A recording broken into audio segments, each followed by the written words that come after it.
ఈ వీడియోలో నేను మీకు చూపిపోతున్నాను నీతో డ్రైవ్ ప్రో గేమింగ్ వీల్‌ని ఎలా సెటప్ చేయాలి మీ యొక్క ల్యాప్‌టాప్‌కి లేకుంటే పీసీకి. బేసికల్‌గా చెప్పాలంటే ఏ గేమింగ్ వీల్ అయినా సరే ఏ విధంగా సెటప్ చేయాలనేదే అన్నమాట ఈ వీడియో యొక్క మెయిన్ ఉద్దేశ్యం. So let's start.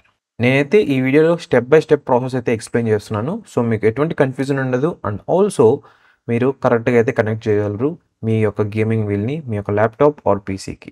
ఇకపోతే ఈ గేమింగ్ వీల్ మీద ఆల్రెడీ ఒక ఫుల్ రివ్యూ వీడియో కూడా అయితే పోస్ట్ చేశాను ఈ ఛానల్‌లో. మీరు ఆ వీడియో లింక్ అనేది కింద డిస్క్రిప్షన్ బాక్స్ లేకుంటే ఈ వీడియో చివర్లో అయితే మీకు ఇస్తాను. డెఫినిట్‌గా అయితే చెక్ చేయండి. ఒకవేళ మీరు మంచి గేమింగ్ వీల్ కోసం సెర్చ్ చేస్తున్నారు అన్నట్లయితే. ఈ నీతో డ్రైవింగ్ వీల్ బాక్స్ లోపల మనకి డ్రైవింగ్ వీల్ వచ్చింది, పెడల్స్ ఉన్నాయి, ఇంకొన్ని కేబుల్స్ ఇచ్చారు. అండ్ ఆల్సో కొన్ని హోల్డర్స్ కూడా అయితే ప్రొవైడ్ చేశారనమాట. సో ఇంకా కొంచెం ఎక్స్‌ట్రా పార్ట్స్ కూడా అయితే ప్రొవైడ్ చేశారు బాక్స్‌లో. ఆల్మోస్ట్ అన్ని బాక్స్‌లో కూడా సేమ్ ఇదే విధంగా అయితే ఉంటుంది. కొన్నేంటంటే మనకి పెడల్ సపోర్ట్ ఉండదు. ఓన్లీ గేమింగ్ వీలే ఉంటుంది. కొన్నేంటంటే మనకి సెపరేట్‌గా గేర్ కంట్రోలర్ గూడా అయితే ప్రొవైడ్ చేస్తూ ఉంటారు. అందరికీ తెలిసే ఉంటుంది. గేమింగ్ వీల్‌ని మనం యూజ్ చేయాలంటే ఒక టేబుల్ అయితే ఉండాలనమాట. ఒకవేళ మీ దగ్గర హైట్ అడ్జస్టబుల్ టేబుల్ ఉన్నట్లయితే మీకు వచ్చిన గేమింగ్ వీల్ యొక్క కేబుల్స్ లెంత్ అయితే చెక్ చేసుకోండి. అది సెట్ అవుతుందా లేదా అని. మోస్ట్‌లీ ఇదేం పెద్ద ప్రాబ్లమ్ అయితే రాదు. కానీ ఒకవేళ పెడల్ సెట్ ఉందనుకోండి, అలాంటప్పుడు మీకు ప్రాబ్లమ్ అయితే వస్తుంది. ఫస్ట్ వచ్చేసి బేస్‌లో మనకి 2 హోల్డర్స్ అయితే ప్రొవైడ్ చేశారనమాట. ఆ హోల్డర్స్ రెండిటిని గేమింగ్ వీల్‌కి అయితే కనెక్ట్ చేసి, దాని తర్వాత టేబుల్‌కి అయితే కనెక్ట్ చేయాలి. ఒకవేళ మీ దగ్గర గ్లాస్ గాని, లేకుంటే సాఫ్ట్ టేబుల్ ఉన్నట్లయితే మీకు ఈ హోల్డర్స్ కూడా అవసరం అయితే లేదనమాట. మనకి బ్యాక్ సైడ్ సక్షన్ కప్స్ అయితే ప్రొవైడ్ చేశారు ఈ గేమింగ్ వీల్‌కి. మీరు డైరెక్ట్‌గా ప్లేస్ చేస్తే చాలు ఆ సక్షన్ కప్స్ అనేది చాలా స్ట్రాంగ్‌గా అయితే స్టిక్ అయి ఉంటాయన్నమాట. ఒకవేళ మీకు ఎక్స్‌ట్రా లేయర్ ఆఫ్ స్టెబిలిటీ కావాలనుకున్నట్లయితే ఈ హోల్డర్స్‌ని కూడా అయితే యాడ్ చేసుకోండి. దాంట్లో ఎటువంటి ప్రాబ్లమ్ అయితే లేదు.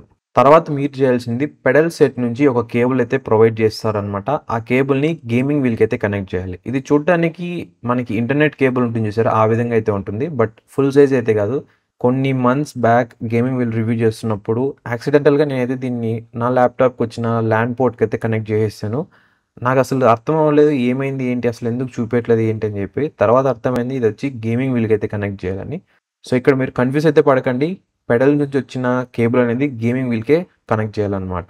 అంతే ఈ గేమింగ్ వీల్‌కి దానికి మించిన కేబుల్స్ అయితే ఏం లేవన్నమాట. ఇక మొత్తం కనెక్ట్ చేసిన తర్వాత గేమింగ్ వీల్ నుంచి ఒక టైప్ ఏ కేబుల్ అయితే ప్రొవైడ్ చేస్తారు. దాన్ని మీరు సిస్టమ్ గాని, లేకుంటే మీ ల్యాప్‌టాప్ ఆర్ గేమింగ్ కన్సోల్ దేనికైనా కూడా అయితే కనెక్ట్ చేయొచ్చన్నమాట.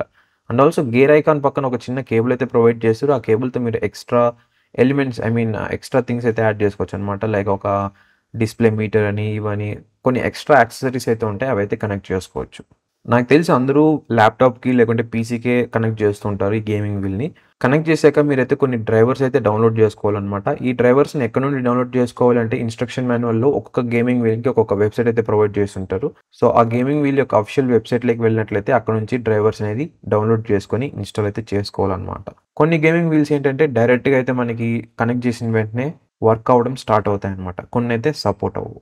సో, డ్రైవర్స్‌ని ఇన్‌స్టాల్ చేసిన తర్వాత మళ్ళీ రీవెరిఫై చేయడానికి మీరు సెట్టింగ్స్‌లోకెళ్ళి సెర్చ్ అయితే చేయండి. Setup for USB game controllers అని. అక్కడైతే మీరు ఏదైతే గేమింగ్ వీల్ కనెక్ట్ చేసారో అదైతే చూపిస్తుందనమాట. అక్కడి నుంచి మీరు కాలిబ్రేషన్ చేయొచ్చు అండ్ ఆల్సో టెస్టింగ్ కూడా అయితే చేయొచ్చు. ఈచ్ ఎలిమెంట్‌ని అంటే స్టీరింగ్‌ని, పెడల్స్‌ని, గేర్స్‌ని ఎవ్రీథింగ్ అన్నీ కూడా అనమాట. ఇంకా కావాలనుకున్నట్లయితే వైబ్రేషన్ టెస్ట్ కూడా అక్కడి నుంచి చేయొచ్చు మీ యొక్క గేమింగ్ వీల్‌ది. ఒకవేళ మీరు డ్రైవర్స్‌ని ఇన్‌స్టాల్ చేసి మళ్ళీ రీస్టార్ట్ చేసిన తర్వాత కూడా మీకు ఇక్కడ మీ యొక్క గేమింగ్ వీల్ కనపడట్లేదు అంటే మేబీ పోర్ట్ ఇష్యూ కూడా ఉండొచ్చు. ఒకసారి వేరే పోర్ట్‌లకైతే కనెక్ట్ చేయండి. 99.99% ఎటువంటి ప్రాబ్లమ్ అయితే రాదనమాట. ఒకవేళ వచ్చింది అంటే మాత్రం మోస్ట్‌లీ మీ యొక్క సిస్టమ్‌లో ఉన్న పోర్టే ప్రాబ్లమ్ అనమాట. ఇకపోతే గేమింగ్ పరంగా మాట్లాడుకున్నట్లయితే ఒకవేళ మీరు స్టీమ్ యాప్ యూజ్ చేస్తున్నారు అంటే దాంట్లో మీకు చాలా ప్రాబ్లమ్స్ అయితే నోటీస్ చేస్తారు గేమింగ్ వీల్ ఎస్పెషల్‌గా ఈ నీతో గేమింగ్ వీల్‌ని. ప్రీవియస్‌గా నేను పీఎక్స్ఎన్ గేమింగ్ వీల్ అయితే యూజ్ చేశాను. దాంట్లో ఎటువంటి ప్రాబ్లమ్ అయితే లేదు. ఫస్ట్ అన్బాక్స్ చేశాను, కనెక్ట్ చేశాను, యూజ్ చేశాను అంతే అనమాట. ఎటువంటి డ్రైవర్స్ ఇన్‌స్టాల్ చేయడం గానీ, మళ్ళీ సెటప్ చేయడం ఇవేం లేదనమాట. డైరెక్ట్‌గా ప్లగ్ అండ్ యూజ్ లాగైతే ఉంది. దీంట్లో మాత్రం కొన్ని ప్రాబ్లమ్స్ అయితే నోటీస్ చేశాను. ఒకవేళ మీరు స్టీమ్ యాప్ నుంచి గేమ్స్ ఆడుతున్నారు అన్నట్లయితే ఈ టిప్ మీకోసమే అనమాట. ఏంటంటే స్టీమ్ యాప్ ఓపెన్ చేసే ముందే మీ గేమింగ్ వీల్ అన్నిటిని అయితే కనెక్ట్ చేయండి మీ యొక్క సిస్టమ్‌కి. తర్వాత స్టీమ్ యాప్ అయితే ఓపెన్ చేయండి. అప్పుడే మీకు ఈ గేమింగ్ వీల్ అయితే రికగ్నైజ్ అవుతుంది. ఈ ప్రాసెస్ యూజ్ చేసిన తర్వాత కూడా మీకు రికగ్నిషన్ అవ్వలేదు అంటే సెకండ్ వే చెప్తాను చూడండి. ఇవన్నీ కనెక్ట్ చేసిన తర్వాత స్టీమ్ యాప్ క్లోజ్ చేసేసి బ్యాక్‌గ్రౌండ్ యాప్స్ అన్నీ కూడా క్లోజ్ చేయండి. తర్వాత ఒకసారి సిస్టమ్‌ని రీస్టార్ట్ అయితే చేయండనమాట. అంటే గేమింగ్ వీల్ కనెక్ట్ చేసే రీస్టార్ట్ అయితే చేయండి సిస్టమ్‌ని. తర్వాత స్టీమ్ యాప్ అయితే ఓపెన్ చేయండి. మీకు 100% ఇదైతే చూపిస్తుందనమాట సెట్టింగ్స్‌లో. సో, అంతే అనమాట. ఈ విధంగా అయితే మీరు గేమింగ్ వీల్‌ని కనెక్ట్ చేసుకోవచ్చు మీ యొక్క సిస్టమ్‌కి లేకుంటే ల్యాప్‌టాప్‌కి. ఐ హోప్ ఈ వీడియో మీకు హెల్ప్‌ఫుల్‌గా అనిపించింది అనుకుంటున్నాను. అవును అంటే కింద కనిపిస్తున్న లైక్ బటన్ ప్రెస్ చేయండి.